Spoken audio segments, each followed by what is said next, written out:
Hello and welcome to the first of our interviews with the candidates for Young Greens co-chair. If you haven't already, please do head below and hit that subscribe button. It means that you won't miss any of the interviews that we do with the other candidates or any of the other videos that Bright Green is putting out in the coming weeks, months and years. So without further ado, we're going to go straight into our interview for this evening. I'm absolutely delighted to be joined with the first of our co-chair candidates, who is Kelsey Trevett. Kelsey, how are you doing? I'm really good, thank you. Thanks for having me. Not at all. Thanks for joining us. So we're going to go straight in, hopefully with an easy question for you. So nice and straightforward. Why are you standing to be Young Greens co-chair? Thank you. Yeah, I think this is really straightforward, but really exciting as well. You know, I'm standing to be a Young Greens co-chair because we're at a really pivotal moment, I think, for youth politics and politics more generally. You know, the past year, has seen a COVID crisis, and we've really sort of brought to light so many issues that are affecting young people, you know, from students to healthcare to all sorts of sort of massive political issues. And I think, you know, this is a really key moment that, you know, these issues have been exposed. They're not new. They're not new because of the pandemic. They've just been really brought to light. And I think, you know, we've got a real great opportunity as we, you know, emerge from this pandemic. These issues aren't going away. We're returning to a situation under a Tory government where sort of neoliberal capitalism is encouraged to continue and to keep destroying people's lives and the planet. And so, you know, we've got a great opportunity going forward. And I hope I can bring the kind of experience and the passion to lead the Young Greens in sort of fighting back against this, you know, continued Tory rule and continued kind of neoliberal agenda, which is, you know, making things so much worse for everyone and really putting our future at risk. So you've kind of set out really clear there, I think, your political analysis and your assessment of what's going on in the world and the things that need to be done about those things. But I guess it would be helpful for some of our viewers who won't necessarily be familiar with you, if you could talk a little bit about your background and why you think you're the right person to take on those challenges that you've described.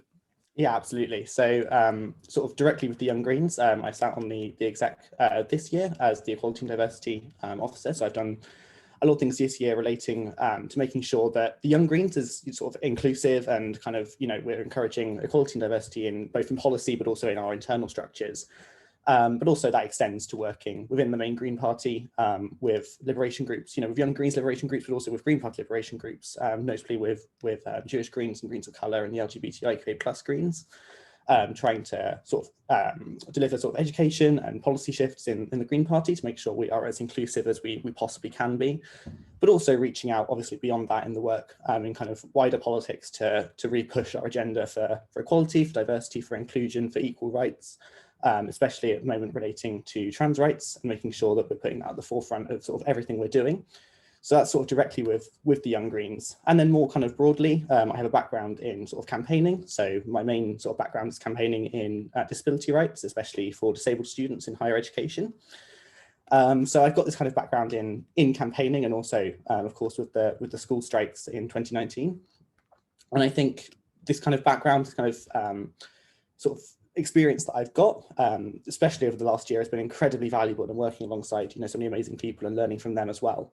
And I hope that's given me kind of the experience and the background to carry that work forward in this coming year, which, you know, is going to be so important, such an important year for us. And I think I have the kind of the skills from that and the experience to carry this work forward. So you've mentioned there, of course, your work over the last year in the Young Greens, and obviously you've been on the executive committee for the past year. So I guess if there's any such thing within the Young Greens as an establishment, you kind of are in some ways the establishment, right? You've been on the executive committee for the last year, and you've been working closely with the kind of current people who are running the organisation. So I guess the question I wanted to put to you is, what's your vision for the Young Greens over the next year? So if you're elected co-chair, what do you want to see it doing? And how do you think that would be similar to or different from what the Young Greens currently is? Yeah, definitely. There's so much we need to do, and I kind of focus on the key parts, but I think a huge part of what I want to do is kind of build on the work that we have already done. I don't think, you know, we are in a really strong position at the moment. We have, you know, political education programs that have happened where we've got, you know, so many more young people kind of educated and involved and energized to go and do things. I think it's really building on that. And so I suppose going forward, my key points are kind of making sure that we have really, really strong communication with local groups and societies, making sure that campaigns that are run are, we're able to mobilize people in these local groups and societies. They're so, so important to the work we're doing. And that's leading on campaigns to do with solidarity with traditionally marginalized groups who, are so often kind of overlooked. And we've been really really strong this year in making sure that liberation politics is at the heart of what we're doing. So building on that, I think as well for me, I'm really keen to work with our local groups and societies. We have a wave almost this year we've seen with the COVID crisis of kind of a revival of kind of student activism across England and Wales. We saw it in the rent strikes. We saw it in student unions that are currently under threat from a Tory government who just wants to take away their freedom and any kind of democracy involved in student unions. So we've got an amazing opportunity to work with young people, with students, to fight back against this. And so my sort of vision for the Young Greens going forward is to really give local groups and societies the power they need and the autonomy and the power and the support they need to mobilize these young people that we've managed to work with this year, and to build that base going forward, and to make sure that these campaigns are delivered really effectively and that we are able to kind of set that agenda proactively ourselves rather than being entirely reactionary. And so I guess some of the things you touched on there kind of leads well into another question that I wanted to ask you, which is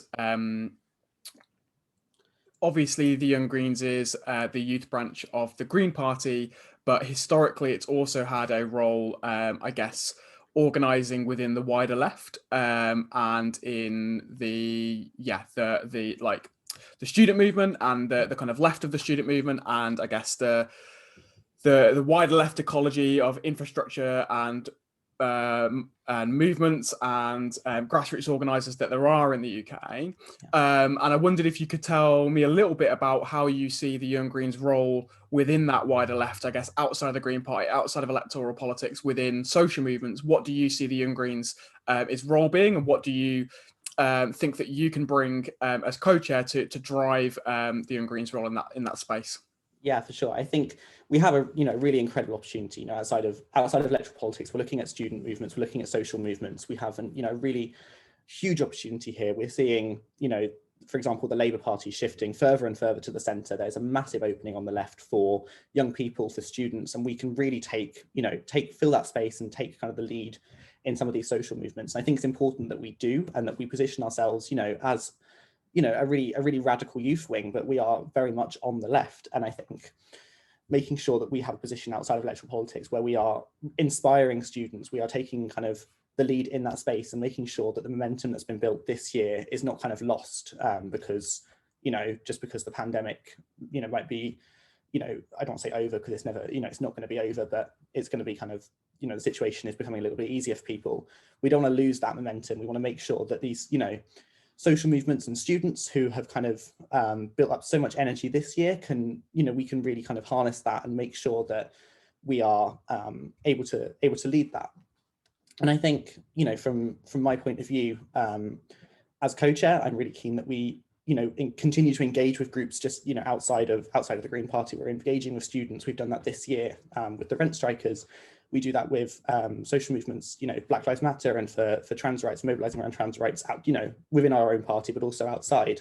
And that's really, really important. I think I can bring the kind of skills to make sure we continue that communication, continue that solidarity, and making sure that there is a really, really strong voice for young people and for students kind of on the left who feel very disenfranchised, very lost, and want to continue the really brilliant work that's been happening this year during the pandemic. So I guess strategically then, what does that look like? What are the kind of movements and organisations that you want to prioritise working with and supporting through the Young Greens? I think for me, so there are obviously plenty of individual movements. I think we've done some work with the Green students, especially, and the Young Greens exec have done some great work with NUS this year, and I think that's really important. But I think as well, we look beyond necessarily those kind of groups, and we work with them, but we also look to grassroots organising, and with these kind of with individual groups, with individual students, with sort of small societies, and we work with them, and sometimes opportunities will arise, but we make sure that, I think it's a really fine line to tread, but I think we need to make sure we're being as proactive as possible in setting that agenda ourselves, and not simply going kind of in a reactionary approach where something comes up and we kind of react to it. We want to be able to proactively set that agenda, and I think especially with with protest, with any kind of resistance to what's going on at the moment. That's really important. And so I'm keen that we continue to do that ourselves. And if we can work with groups and societies on the way to make sure we achieve that, then that's absolutely wonderful. And I'm really keen that we do that.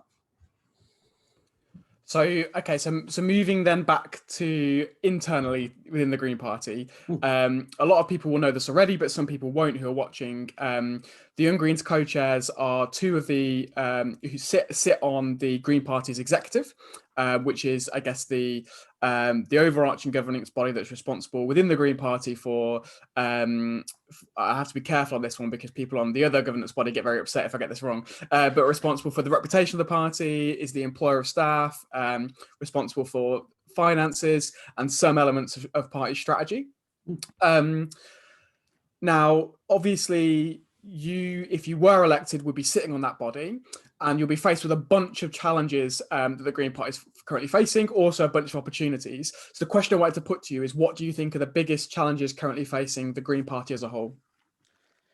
I think that's a big question. I think we have several issues facing us. I think externally, it's making sure that we are a really credible and kind of coherent option for being elected. And I think, in electoral politics terms, that's our biggest issue, making sure that we are credible, we are appealing to voters, not just on the basis of, in some areas, the Labour vote share, for example, is declining. And I think, there's a real risk that we kind of frame ourselves by kind of where Labour is and using them very much as like, well, we're a subset of Labour, or we're kind of an alternative. And I think it's making sure that we're a credible option on our own grounds and our own merits, and saying, this is what you're voting for.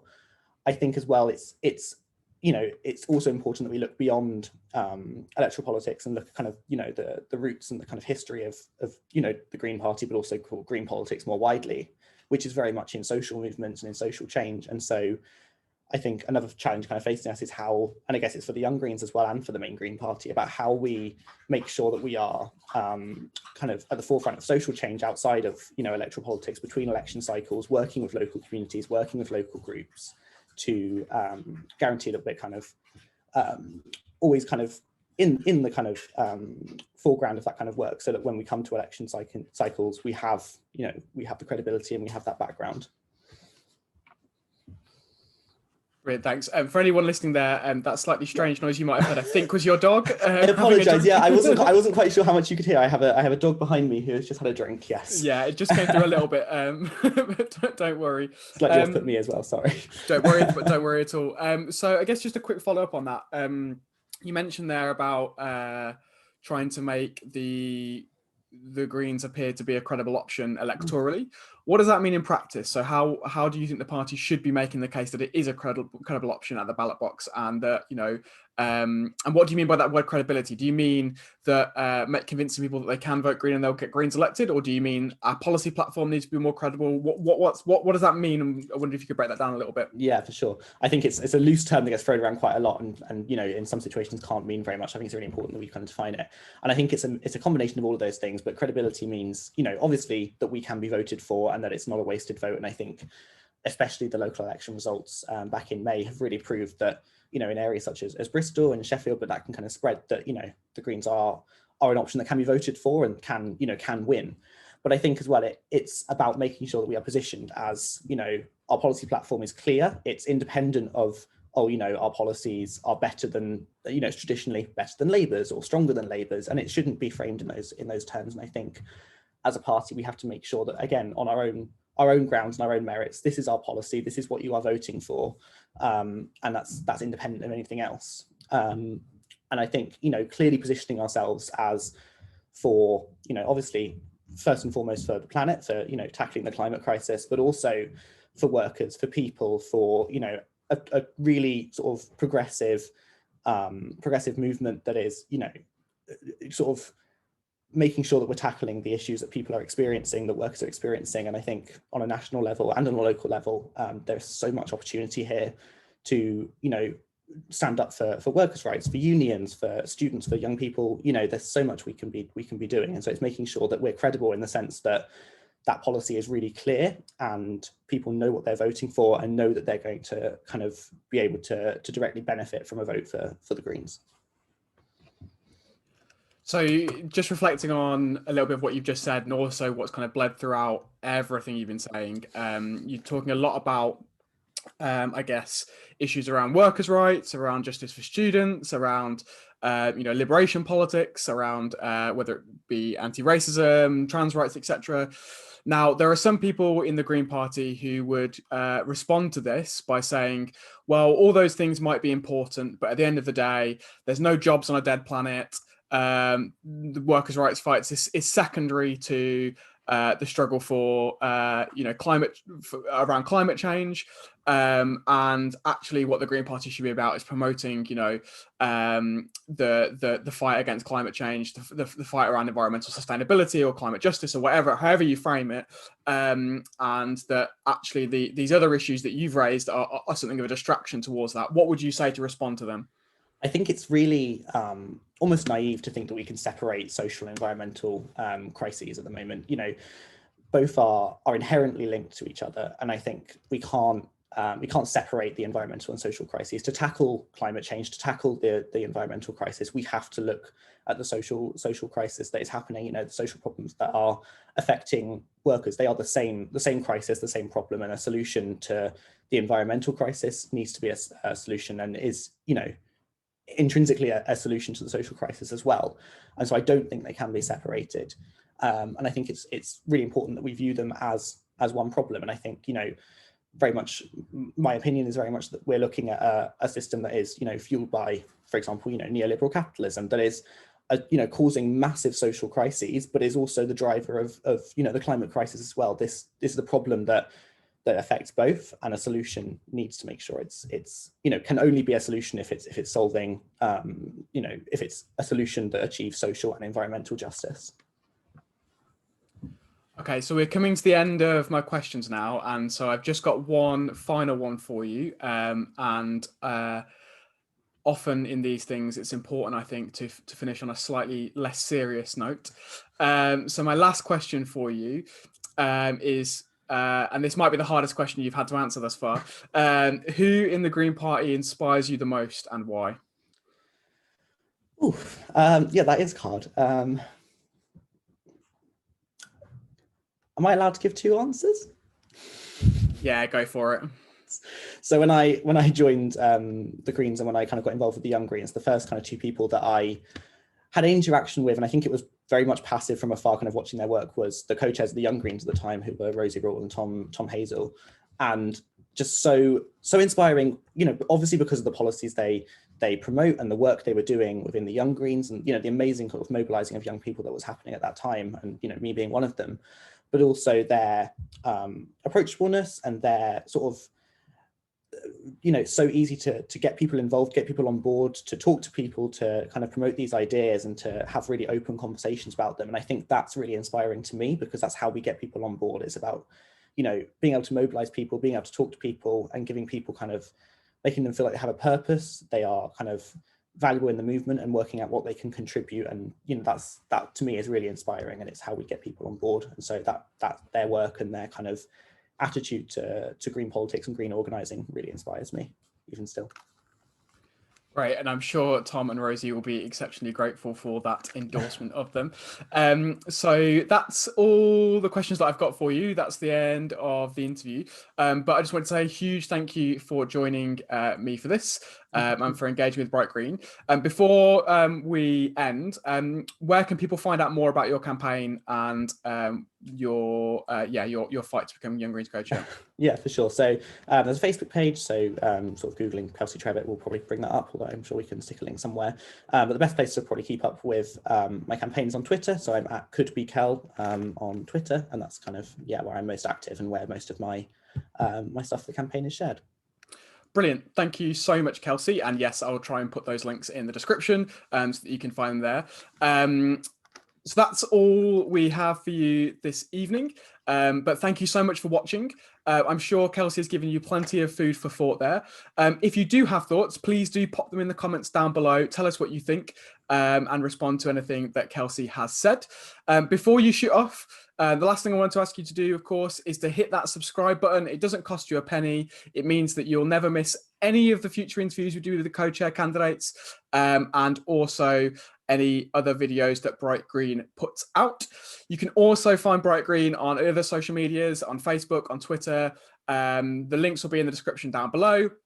Bright Green is exclusively funded by kind and generous donors who are our readers, who watch these videos, who support the work that we do. If you were able to donate, please head to bright-green.org/donate. We ask for around £5 a month, and it means that we can stay independent. We don't have the billionaire donors and backers of the rest of the media, and it keeps us independent and pushing the kind of politics that people want to see from Bright Green.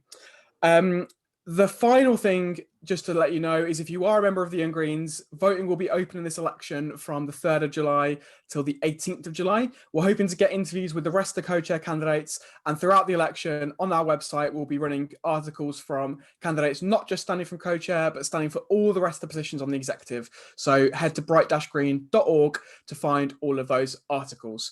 So that's it from us this evening. Thanks so much for watching, and I'll see you soon.